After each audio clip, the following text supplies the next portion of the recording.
Oke, selamat siang. Assalamualaikum warahmatullahi wabarakatuh.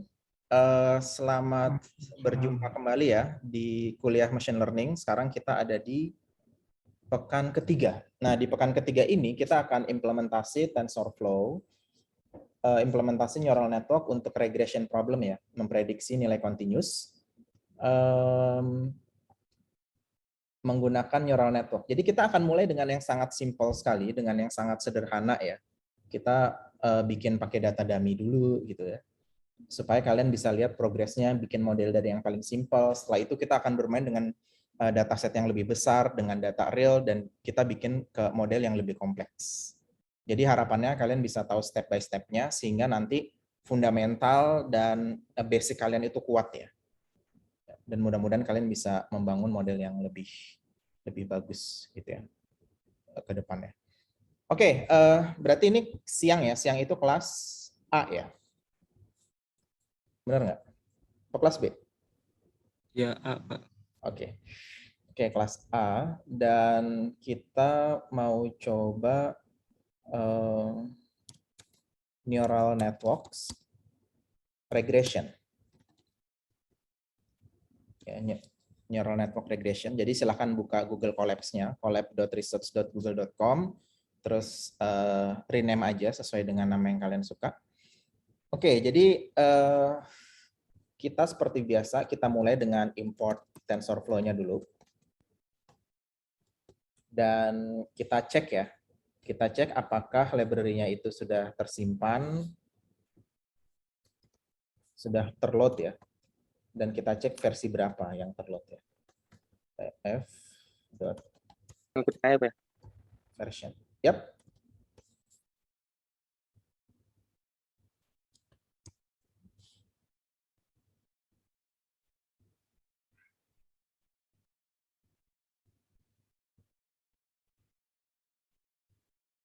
Oke, jadi running cell pertama itu agak lama karena dia setup resources untuk kita dulu ya. Oke, jadi ada 2.6.0. Oh ya, kita bisa ganti juga pakai GPU ya. Jadi runtime, kalau kalian klik runtime, terus itu ada change runtime type. Nah, terus ganti ke yang GPU. Ya, jadi sekali lagi runtime, change runtime type, terus ganti yang GPU. Oke, jadi kita bisa, sekarang kita sudah pakai GPU. Jadi harapannya ada operasi TensorFlow itu jadi lebih cepat. Oke, berikutnya kita akan import juga library yang akan kita pakai ya. Jadi misalkan kita mau import NumPy, ini untuk yang biasanya kita pakai untuk yang pengolahan data gitu ya, matrix dan sebagainya. Dan kita juga akan import Matplotlib.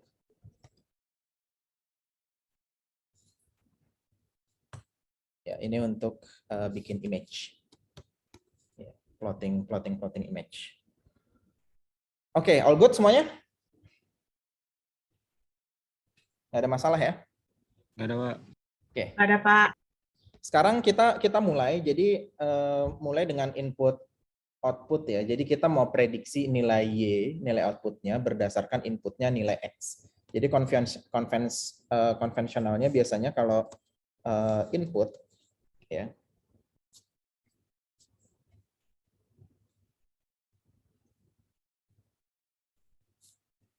Oke. Input itu biasa dalam machine learning kan kita bahasanya features ya. Biasanya itu konvensinya dia pakai X. Jadi kita bikin array-nya.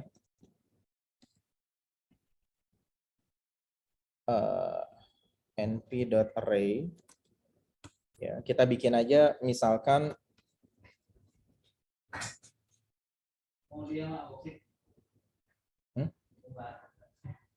kenapa? Oke, sebentar ya, sebentar.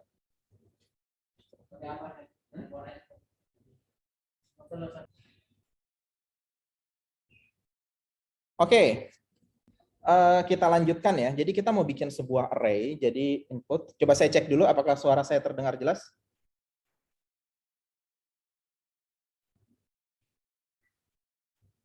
Halo? Apakah suara saya terdengar jelas?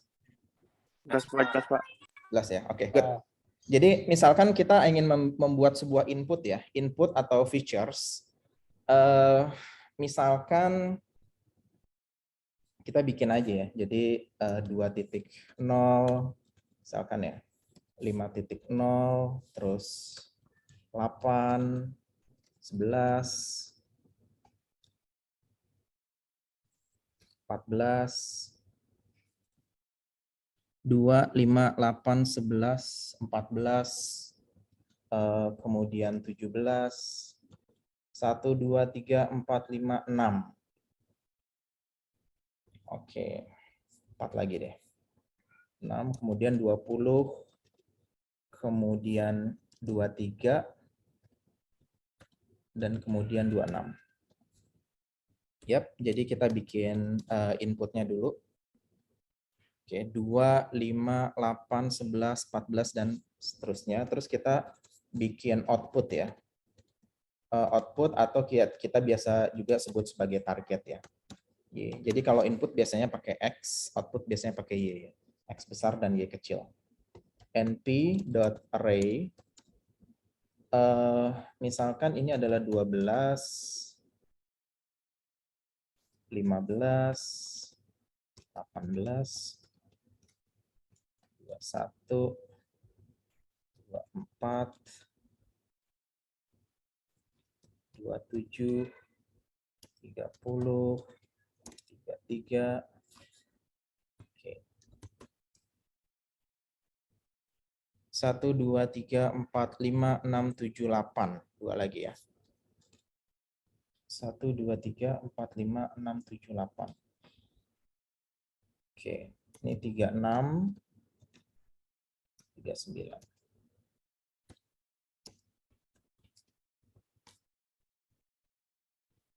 1, 2, 3, 4, 5, 6, 7, 8, 9. Oke, ini saya tambahkan jadi 29. Yep. Ya, jadi misalkan inputnya adalah 10 angka ya dari 2 sampai 29 selisihnya 3 dan outputnya adalah angka juga array dari 12 sampai 39. Jadi maksudnya gini, kalau inputnya 2, outputnya 12. Inputnya 5, outputnya 15 gitu. Inputnya 8, outputnya 18. Jadi ini ada 10 data dan ini juga ada 10 data. Oke, kalau mau mudah mungkin kita plot dulu ya. Pak, mau nanya, Pak. Yes. Itu yang di bawahnya gimana, Pak? Biar ada Yang di bawah kenapa? yang ada tulisan array itu, yang di bawah array itu. Oh, saya nggak ada ya, Pak? Tulisan ininya Iya, nggak ada. np.array ini sudah. hasilnya. Udah, Pak, itu yang atasnya, yang arraynya itu, yang di bawah perintahnya, Pak. Ini array-nya nggak ada. Iya, iya itu. Oke. Jadi kalau X-nya ada? Ada, Pak. Y-nya? Ada, Pak. Itu maksudnya keluaran yang di bawahnya, Pak. Yang ininya maksudnya? Iya. Ditulis dulu Y-nya. Sudah belum? Udah, Pak. Sudah ya? Oke. Coba nanti kamu taruh di screenshot di chat ya. Jadi coba di screenshot, terus nanti kamu taruh di chat. Oke? Ntar kita lihat gimana. Udah, Pak. Pak, mau nanya, Pak. Yap. Ini saya Kapital itu ngaruh ya, Pak, huruf kecilnya huruf gede. sebentar ya. Saya bikin plot dulu ya. Scatter X, Y. Oke. Ya, jadi ini kita datanya seperti ini ya, 2 ke 12, 5 ke 15 dan seterusnya. Oke, silakan kalau ada pertanyaan. Tadi gimana? Saya mau nanya itu huruf kapital ngaruh apa enggak, Pak? Kan kayak di atas ini X ini kapital nih, yang Y ini kecil. Yes. Ya, jadi ini berpengaruh. Kan case sensitif kan. Kita tentu aja kita bisa nulis huruf kecil kan di sini kan.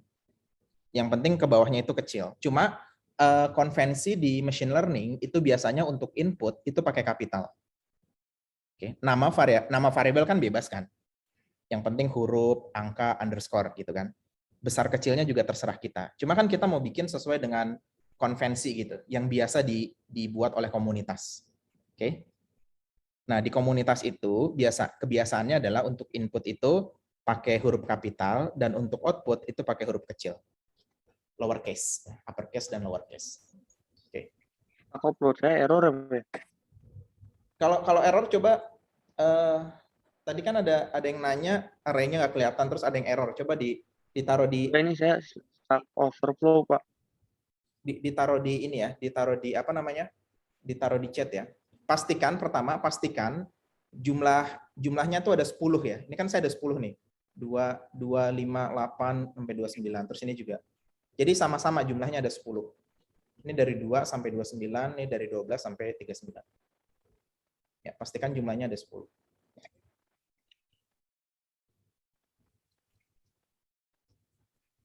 Ya, dan ini plotnya nanti akan garis lurus seperti ini.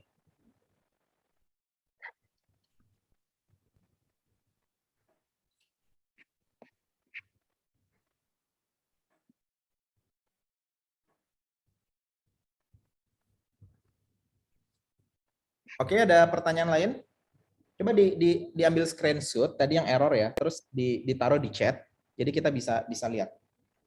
Bisa lihat nanti errornya di mana. Oh, ini kayak kurang satu, Pak, yang X-nya. Oh, kurang tadi ya jumlahnya ya. Iya, Pak. Ya.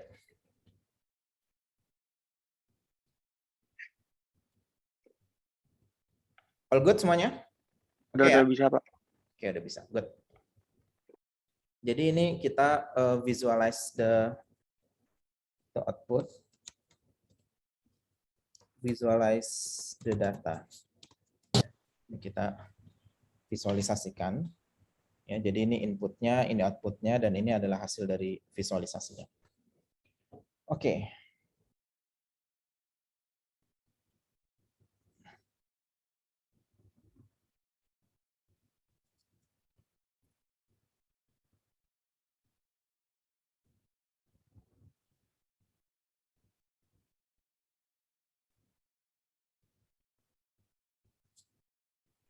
Mungkin saya bisa ambil screenshot kali ya.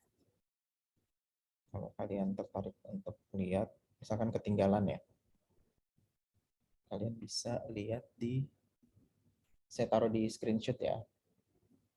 In case, saya taruh di chat. In case kalian ada yang ketinggalan.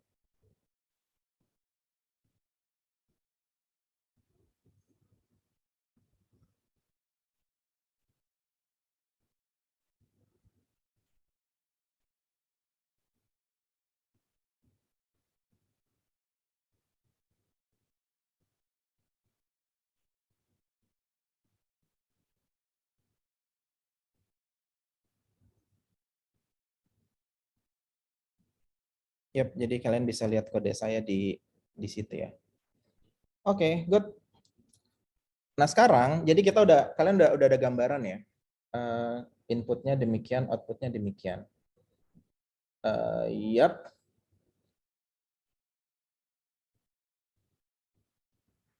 Nah terus kita bisa masukkan ke TensorFlow, ya. Kita bisa masukkan ke objeknya dalam sebuah tensor ya. Jadi misalkan kita jadikan satu ya. Jadi misalkan ini adalah features ya, using tensors. Jadi sama seperti kemarin ya. Jadi x-nya itu adalah tf.constant ya. Kita masukin sama. Tadi kan dari apa ya? Dari 2 ya. Ya, jadi misalkan dari 2 atau saya copy paste aja deh ya. Saya copy paste yang ini array-nya saya copy paste. Jadi hanya ganti tf.constant. Yep. Jadi ini adalah features, kemudian target.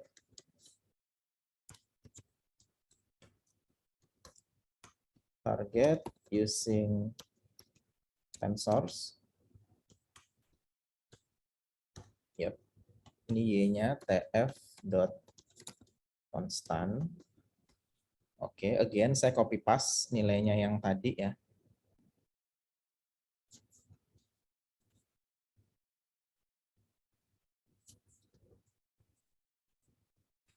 Oke, jadi sekarang features dan targetnya sudah dalam bentuk tensor dan kita mau mastiin dan kita dengan visualisasi ya.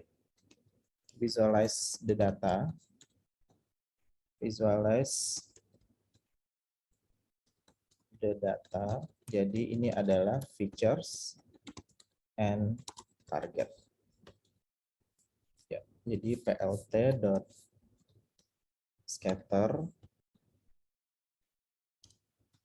x, y.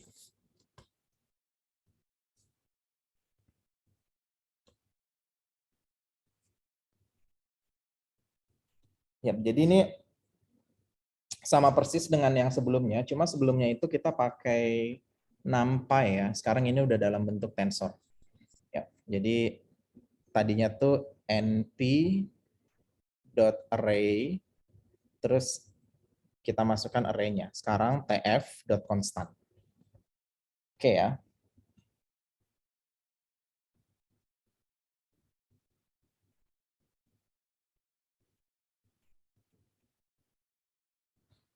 Nah, sekarang seperti ini. Sambil kalian bikin ini ya. Coba Sambil Pak atas bentar Pak. yang mana ininya? Itu saya taruh di chat ya kalau kalian ini. Apa? Ini udah saya saya taruh di chat. Pas saya pas ke visualize the datanya kok error ya Pak ya?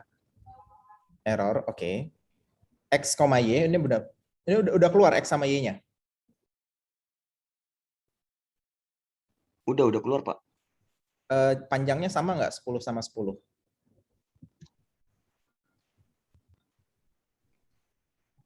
Sama.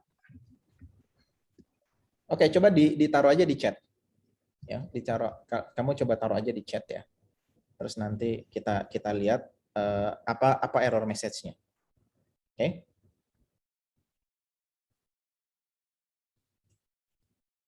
Atau kamu bisa lihat itu sharing, saya sharing di chat juga ya, kode saya. Jadi kalau kalian download bisa nggak itu yang saya share di chat? Bisa di-download tapi nggak bisa dibuka Pak. Nggak bisa dibuka. Iya. Blank ya? Blank. Aneh ya. Oke. Ya udah, kamu coba aja share yang punya kamu, terus nanti taruh aja di chat ya. Kan kita bisa lihat error message-nya apa, terus karena apa.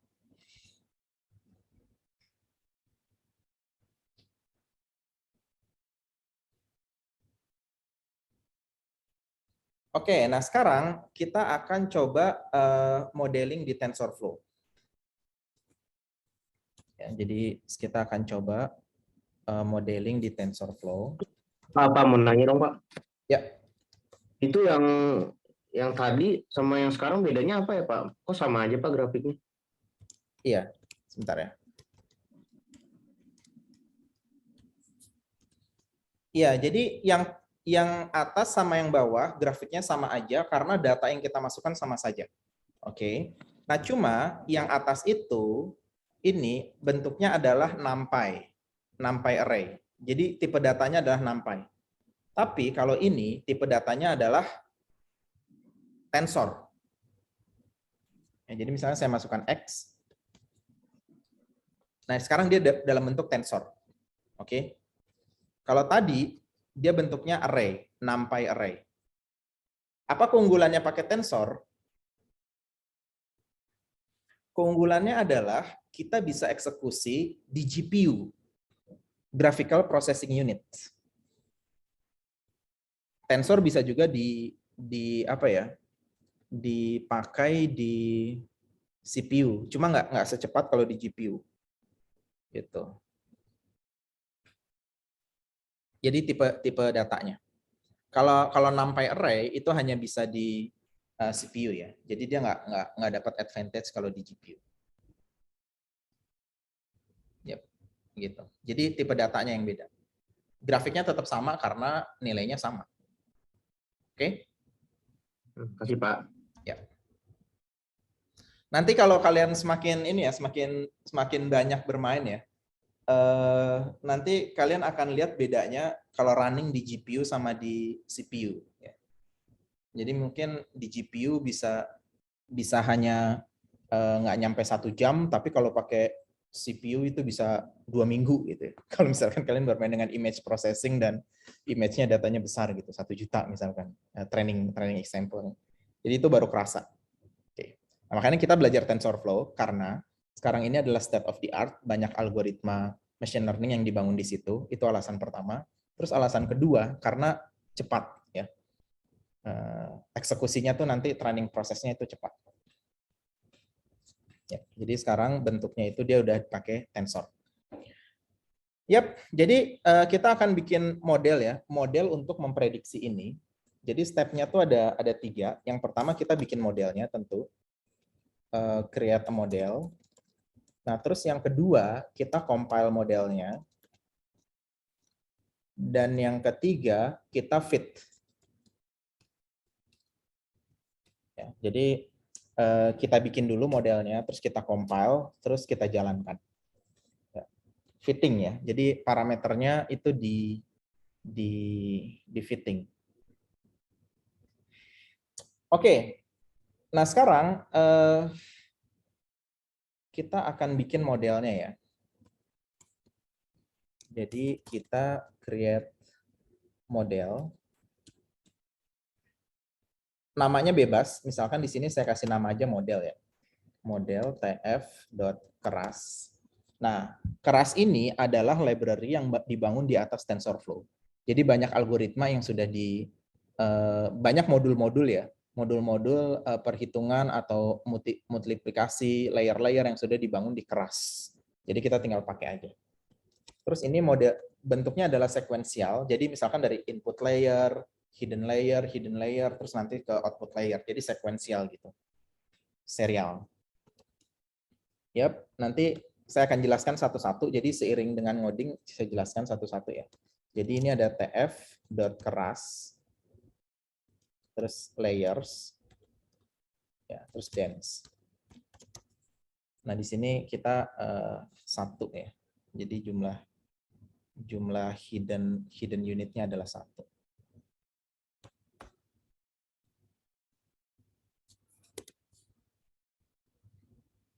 Yap, jadi ini adalah model. Modelnya seperti ini. Oke. Nah, terus yang kedua, kita akan compile modelnya. Compile the model. Jadi kita model.compile. Kita harus tentukan loss function-nya dulu ya. Objective function untuk kita kurangi. Ini pakainya tf.keras.losses ya, min absolute error. Nah, ini ada banyak nih. Ada banyak bentuk losses ya. Jadi ada banyak. Nanti kita pilih salah satu aja dulu dan saya jelaskan satu-satu. Bentuknya adalah min absolute error, MAI. Terus kita punya optimizer. Optimizernya kita set tf.keras.optimizer. Kita pakai stochastic gradient descent. Oke. Jadi ini banyak juga nanti kalian sudah bisa mulai melihat kira-kira opsi apa aja yang kita punya gitu ya. Terus matriksnya kita set matriks sebentar ya. Matriksnya kita set min absolute error.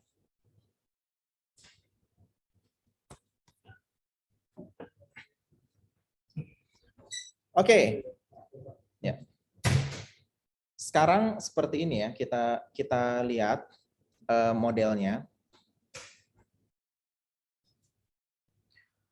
Kalian masih ingat ya, jadi waktu kita membahas tentang linear regression, ini adalah X, dan ini adalah Y. Ya, jadi kan kita coba bikin model kan. Kita bikin model, ini adalah H theta X. Ya. Sama dengan theta 0 ditambah theta 1 dikali X. Oke. Seperti ini ya. Ini adalah modelnya. Nah, sekarang pertanyaan saya, dengan data yang sudah kita kasih, ada yang bisa nebak nggak kira-kira untuk data yang sekarang, yang kita kan sudah masukin ya, kalian bisa lihat X-nya adalah berapa dan Y-nya adalah berapa di atas. Ya. Jadi X-nya ini dari 2, 5, dan seterusnya.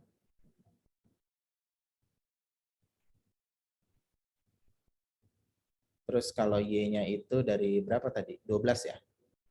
12, 15, dan seterusnya. Nah, pertanyaan saya sekarang, kan modelnya mencari kombinasi antara theta 0 dan theta 1 yang errornya paling minimum kan? Artinya, nilai yang diprediksi dengan nilai sebenarnya itu paling minimum. Ya. Kira-kira berapa theta 0 dan theta 1-nya supaya dia hasilnya minimum?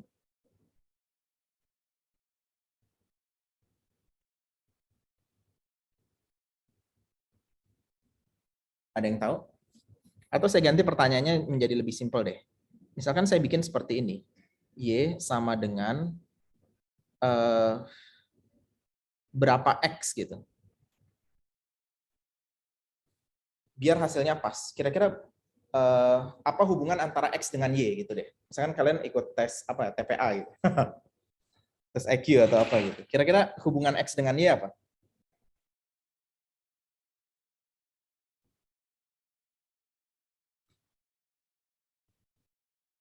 Jadi kalau inputnya 2, hasilnya 12. Inputnya 5, hasilnya 15. Gitu kan. Terus inputnya 7, hasilnya berapa itu? Sorry, tadi berapa? 8 ya? X berikutnya 8 ya? Inputnya 8, outputnya 18. Coba kalian lihat X sama Y-nya ya. Kira-kira apa hubungan antara X dengan Y? Y sama dengan berapa X?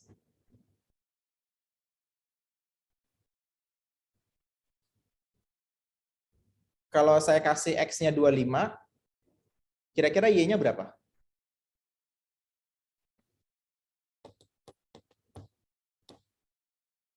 35. 35. Memang bisa nebak. Berarti berapa hubungan antara X dengan Y di sini? Selisih 10. Ya, jadi enggak, ini berarti gimana? Saya harus tulis apa di sini? Y sama dengan apa? Come on. Kan kalian tahu nih, ini berarti ditambah 10 kan? Berarti kalau ditulisin dalam formula gimana? Y sama dengan? X plus 10, Pak. Oke, good. X ditambah 10. Oke. Nah, berarti yang mau dia cari kan theta 1-nya itu kan sama dengan 1 ya. Terus theta 0-nya sama dengan 10 gitu kan. Jadi kombinasi ini yang mau kita cari kan.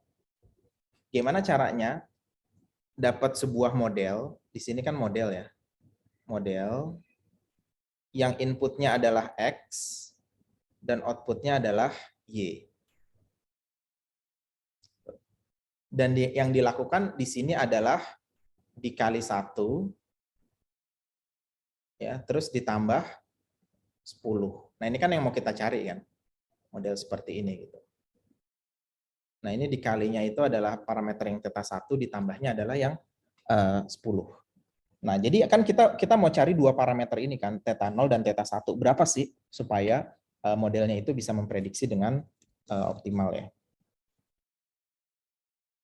Oke. Nah, sekarang kita lihat modelnya. Yep.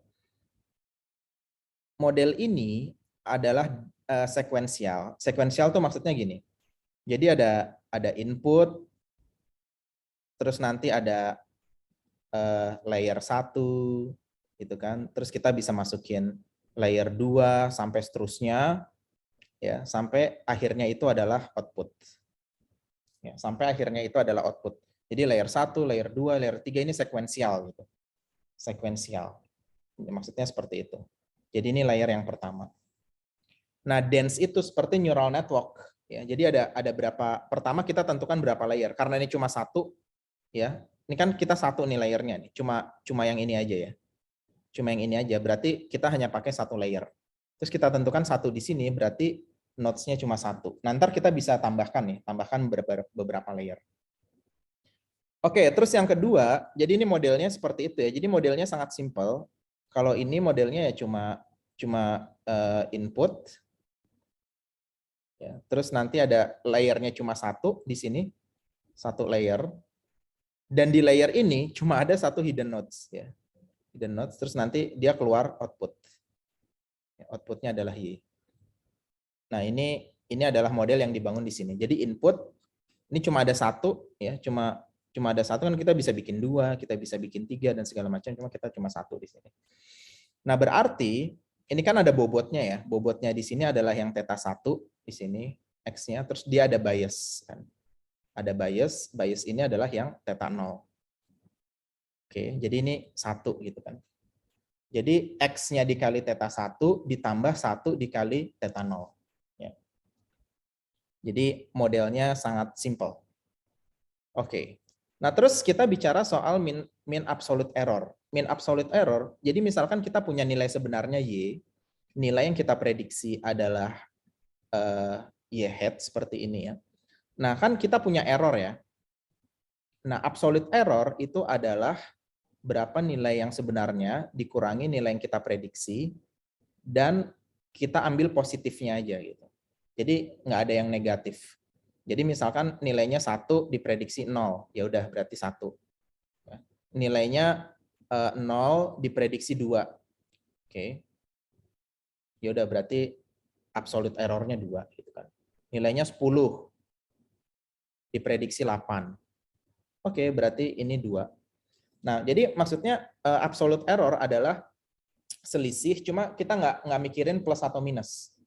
Ya, kita hanya mikirin selisihnya aja. Jadi ini absolute error namanya, nilai absolute. Nah, terus kalau mean itu kan berarti rata-rata ya. Kan mean itu kan adalah rata-rata. Jadi dijumlahkan, dibagi ada berapa datanya. Jadi 1, 2, 2, totalnya kan ada 5 jumlahnya, terus jumlah datanya tuh ada 3. Jadi mean absolute errornya, kalau kasusnya seperti ini, itu hasilnya adalah 1,67.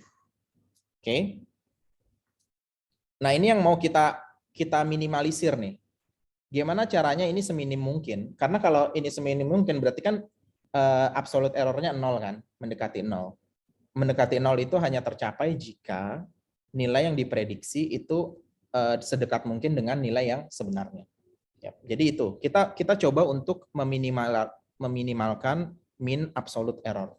Nilai rata-rata dari selisih absolut ya antara nilai yang diprediksi dengan nilai sebenarnya. Terus ini stochastic gradient descent. Ini yang di teori kemarin, misalkan kita punya nilai ya. Ini parameter yang mau kita cari tetanya ya, X. Terus ini adalah kita kan tadi pakai mean absolute error ya. Mean absolute error. Ya udah, berarti misalkan pertama pada saat algoritmanya di running itu tetanya ada di sini, kan errornya tinggi kan. Terus kita cari gradiennya. Oh, kita tahu arahnya harus ke sana. Oh, nilainya diperbaiki. Dapat lagi error barunya kan. Berarti turun kan errornya. Jadi stochastic gradient descent adalah sebuah algoritma di mana dia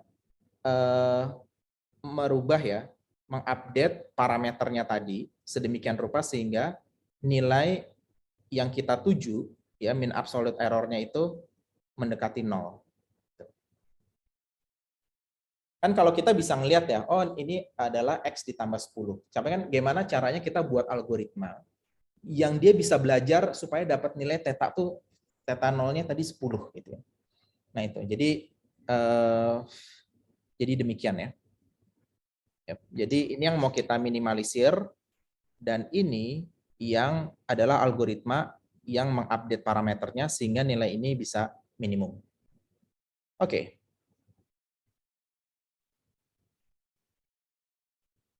Jadi modelnya sudah jelas, kemudian compile modelnya juga sudah jelas ya. Kita mau meminimalisir mean absolute error.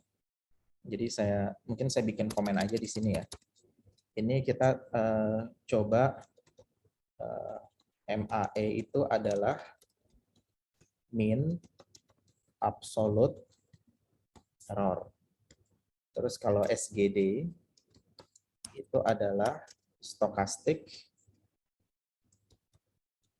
gradient descent.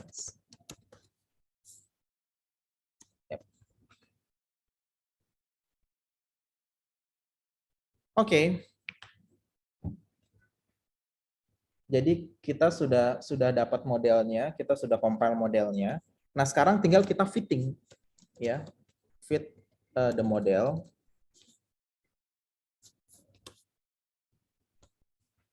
Nah, sekarang kita masukin datanya deh.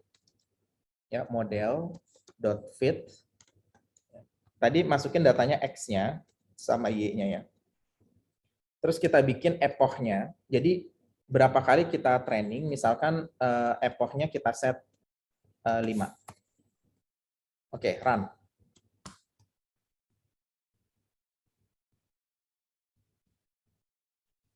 Oke. Kalau kalian run, nilai mean absolute error-nya sama atau enggak dengan saya? Sama atau beda?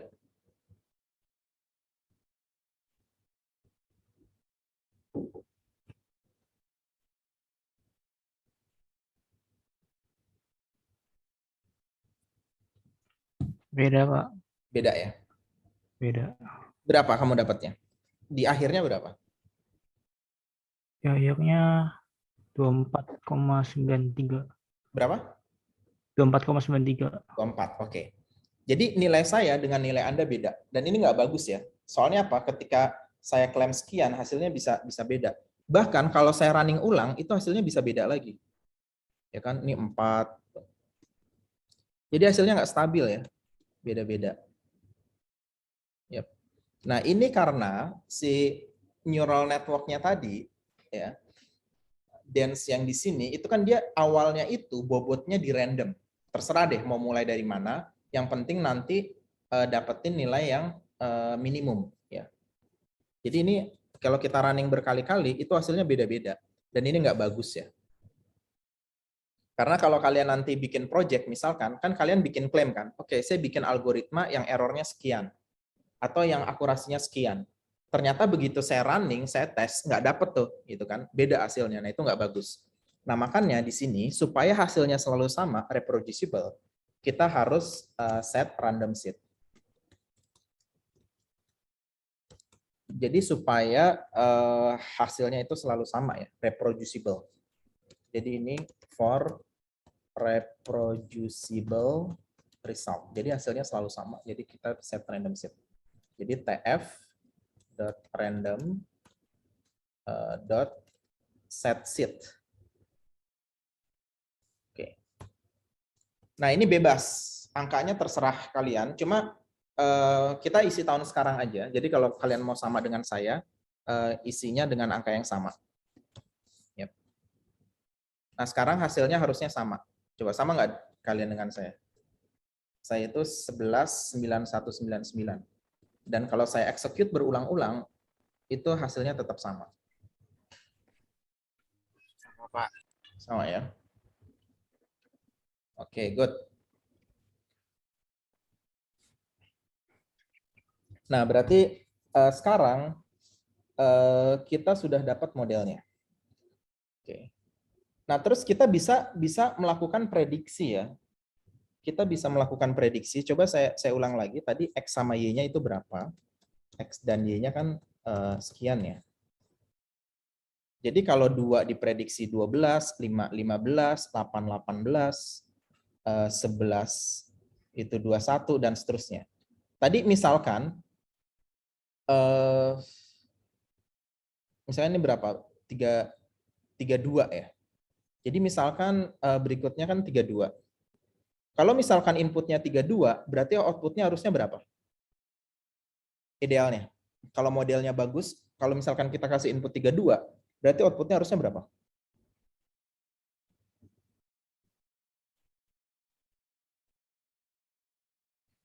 Berapa? 42. Oke. Harusnya 42. Nah, sekarang kita coba deh ya. Kita coba kalau kita predik ya. dengan model ini, kan kita sudah ada modelnya ya. Model.predict,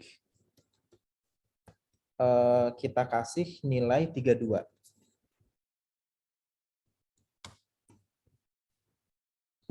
Ternyata dia prediksinya 32 juga gitu. Jadi kita kasih input 32, hasilnya 32.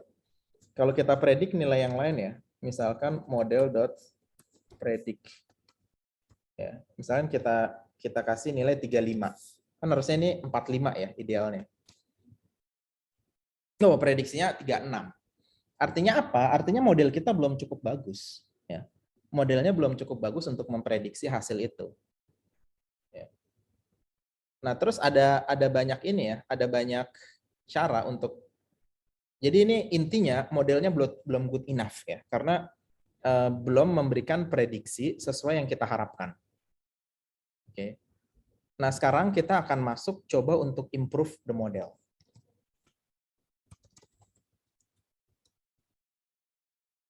Improve the model. Ups, saya mau bikin ini teks ya. Jadi teks.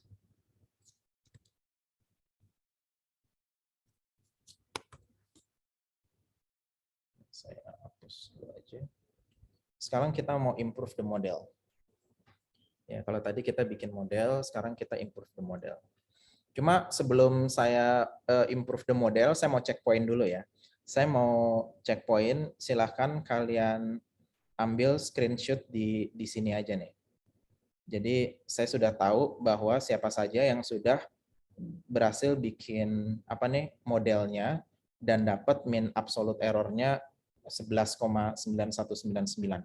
Walaupun memang hasilnya modelnya masih jelek ya. Tapi at least kita sudah berhasil bikin model dan model itu sudah bisa bikin prediksi. Kan selanjutnya tinggal kita improve.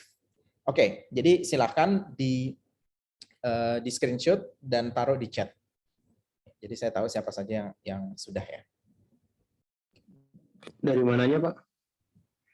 Ambil screenshot di sini aja dari mulai bikin model tadi. Ya.